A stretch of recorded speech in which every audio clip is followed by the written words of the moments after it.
Hello, here we are here to discuss a project regarding weather prediction report. I am here, Fanirupa Mamidala. I'm presenting the project on weather prediction model.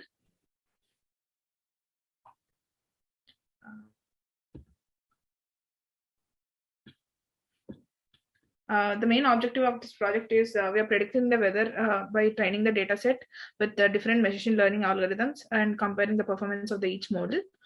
In this, we use a historic usage rates and observed weather data. We have the data ranging from 40 to 50 years. In this, we use machine learning models like decision tree regressor. And here is the data set which we use for training and testing the data for this model. And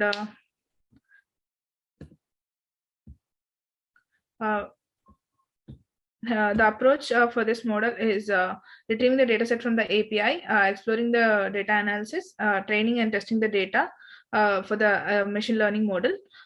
We divide the test data into data set into training data and testing data. And we use the metrics like confusion matrix, F1 score, K-fold cross validation. In this, first we retrieve the data and we explore the data and train the data set for the machine learning model with the divided data.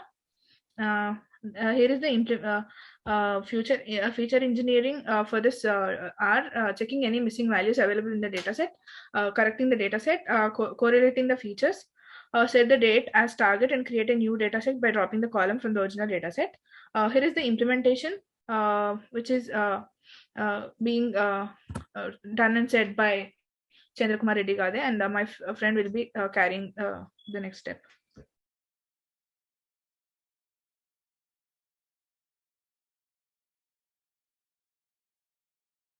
Hello, hi. Now I'm taking the implementation part.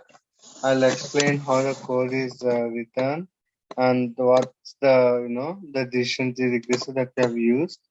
Okay, so let's get to the code. And now, of course, I'll be explaining about the metrics that we have used. Okay, so we are taking the scikit-learn library, the machine learning library. So it has everything. It has which model that can different models that it has, and also the metrics, and also the pre-processing steps that we can do. We're also taking NumPy and Pandas library. So here we'll be using mostly Pandas.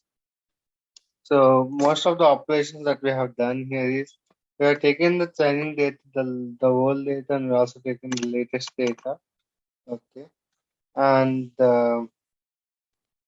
we have taken the date column and did a very extensive process on that to make sure that the code understands it. And then we have trained our model with training data set that is here, archive data, and we have used the latest data as a testing data set, or you can say inference. So the decision tree regressor that we're using here works like this. If you recall, decision tree classifier, it uses something called as Gini index. So it tries to compare how left is better than right based upon the field of T. Okay, so that's for classifier. But if you are talking about the regressor, that one thing that we're using here is that the mean square error, root mean square error, how the left side is doing against right side. So it's like how we compare left side and right side with the common mean. Okay, and yeah, so let's get to the metrics that we got. We got model. So we got the Oscar value of 0.98. Let me explain one thing about this mean square regression. So it's just like that classifier. It goes deep into the tree, like for example, if you want to calculate the root square of y left minus y cent, the y overall. So we take like, for example, like the wind speed, we take like 10, about 20, we take like 20, 25, 30, something like that for the right side. And to take the below 20, we take like 5, 10, 15 like that. And we take the average of left side and right side and subtract from the overall thing that is there. And we'll get, root mean square error. So we'll go down the tree, whichever part that gives, the minimum root mean square error. So there's this wind speed, there's this altitude, everything. I think, for example, I think we don't have that altitude, but think for example. So whichever feature gives the least mean square, that will be at the top of the tree. Whichever is at the bottom, it will go the bottom. It will be at the bottom of the tree, just like decision tree. Okay. In the future, we can use the random forest also. But if you see here, the metrics are coming like 0.98, which is really, really good. I don't believe that we can predict that much.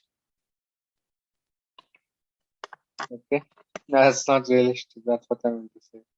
And so there's this plot between the test and predicted. I think one of the reasons that we got this is most of the values are lying in that around that mean, and the model is not able to predict the outliers just as expected because we're using the root mean square error. If we use the absolute value, like the mod of y minus y left minus y plus mod of the absolute value of y right minus y, we might be able to get some of those anomalies, but I cannot guarantee that. Uh, so now Fanny will explain, how the code is that. Okay. Hello. Yeah, I'll be going through the code which we have developed, the model. So let me explain. Here is the model. So let's start running the code. So let's train the model first. So let's select option train. Yeah, the training is done. So let's predict the weather on a specific day. That's option 2. I'll just select the option 2 and enter. Then enter the details. Okay, let's just select an year on the date which we are predicting the weather for. That's let's try the year 2016, and the number would be 6, and the day would be around 12 or something. Yeah, anything is fine. So let's select option 12. Like the day would be 12. So here is the day, month, and year which we have selected. That the temperature estimated would be around 15.125 degrees Celsius. That's the accurate temperature on a particular day which we have selected. That's how our model works. It takes all the data in the data input, and it predicts the temperature accurately.